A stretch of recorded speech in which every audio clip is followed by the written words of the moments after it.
جو بھی کوشش کی ہے، ہو سکتا ہے کہ بولنے میں بہت ساری غلطیاں بھی متناسب سے ہوئی ہوگی، لیکن ہم سب اس قوم کی خدمت گزار ہیں، اور جو سماج کے لیے ضروری باتیں ہیں ان پر بہت ساری چیزوں پر ہمارے عہدیداران کے ذریعے، ذمہ داران کے ذریعے اور ہمارے پردیش ادھیکش صاحب کے ذریعے تمام پہلوؤں پر گفتگو کی جا رہی ہے۔ اب معاملہ یہ ہے کہ اب کچھ ایسا اور مل جائے کہ جسے ہم اپنے ساتھ لے جا سکیں اور اپنے علاقوں میں پہنچ کر ہم اس دیش پر کام کر سکیں۔ ہمارا آنے کا مقصد کیا ہے؟ بس چند منٹ اور چند لمحات میں اپنی گفتگو کروں گا، کیونکہ ہمیں الیکشن کو رواں ہونا ہے، اپنی منزلوں کی طرف پہنچنا ہے۔ ایک جملہ میری ذہن میں گردش کرنے لگا ہے، سبھی سے میری التماس ہے کہ بس 2 منٹ کے لیے اپنا ذہن اپنی گفتگو کو بند کر دیں، کیونکہ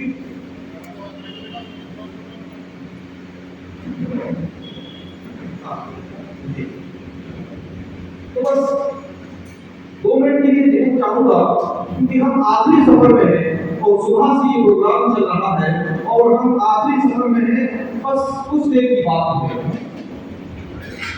توجہ آپ کی ہے کہ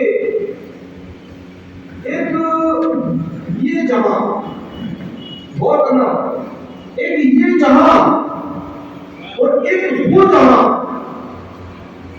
اگر جملہ سمجھ لیں، اگر ہم نے اس کی حقیقت کو جان لیا تو یقین جاننا ہمارا آنا بھی یہاں کامیاب، یہاں جس کے لیے ہم آئے ہیں وہ مقصد بھی ہم سمجھ جائیں گے، اور اس تنظیم کے غیر کر کے جو ہم اپنی قوم کی خدمت کرنا چاہتے ہیں اس ہم اپنی اصل خدمت کو چلنے کا ہمیں طریقہ بھی ہوگا، سلیقہ بھی ہوگا، اور ہمارے لیے وہ رول ماڈل بھی ہوگا۔ وہ کیا ہے؟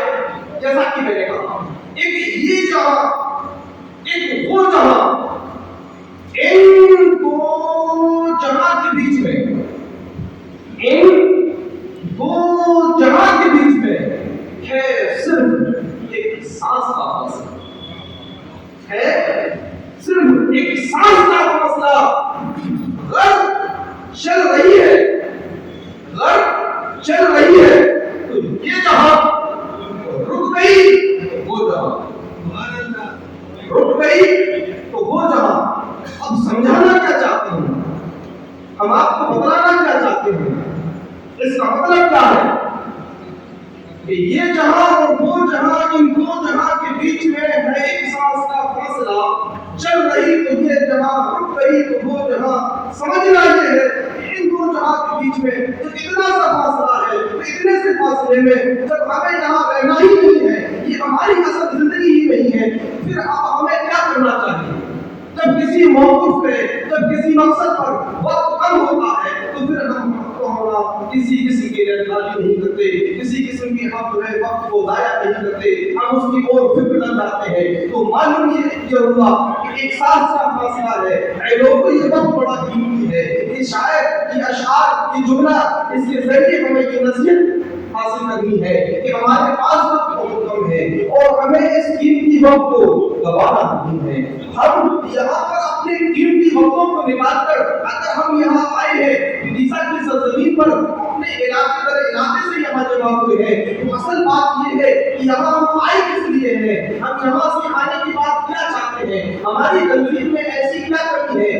ایک ڈاکٹر، ایک احمد جب کسی کمپنی کے اوپر کوئی میٹنگ ہوتی ہے تو وہاں یہ نہیں کہتے کہ ہمیں کیسے کمپنی چلے گی، کیسے کیا ہوگا، وہ صرف اپنی کمیوں پر بات کرتے ہیں اور ان کمیوں کو پورا کرنے کی کوشش کرتے ہیں۔ جس جگہ جو کمیاں پوری ہو جاتی ہیں تو وہ چیز، وہ جگہ کامیابی کی منزلوں کی اور وہ تنظیم، وہ کمپنی، وہ کاروبار آگے بڑھنے لگتا ہے۔ تو معلوم یہ ہوا کہ اب ہماری کمیاں کیا ہیں، اب ہمیں کرنے کی کیا ضرورت ہے، ہم اپنے پردیش کو کیسے مضبوط بنائیں گے، ہم اپنی برادر کو کیسے مضبوط بنائیں گے، ہم اپنی کامیابی کی منزل کی اور کیسے بڑھیں گے۔ ہم تو چاہتے ہیں کہ ہمارے بزرگوں کا وقار اونچا ہو جائے، جو وقار ہم نے کھویا ہے وہ وقار ہمیں مل جائے، ہماری قوم، ہماری برادر، ہماری سماج، ہمارا یووا، ہماری بہن زمانے کی کامیابی سے قدم ملا کر کے چلے۔ تو آخر ہم کیسے چلیں گے، ہمیں کیا کرنا ہوگا؟ ابھی تو ہم ایک تو جوابی نہیں، ہمیں اس کے لیے سب سے پہلے اول طریقہ جو تنظیم کا ہوتا ہے وہ یہ ہے کہ پہلے ہمارا پردیش کاریالیہ ہو۔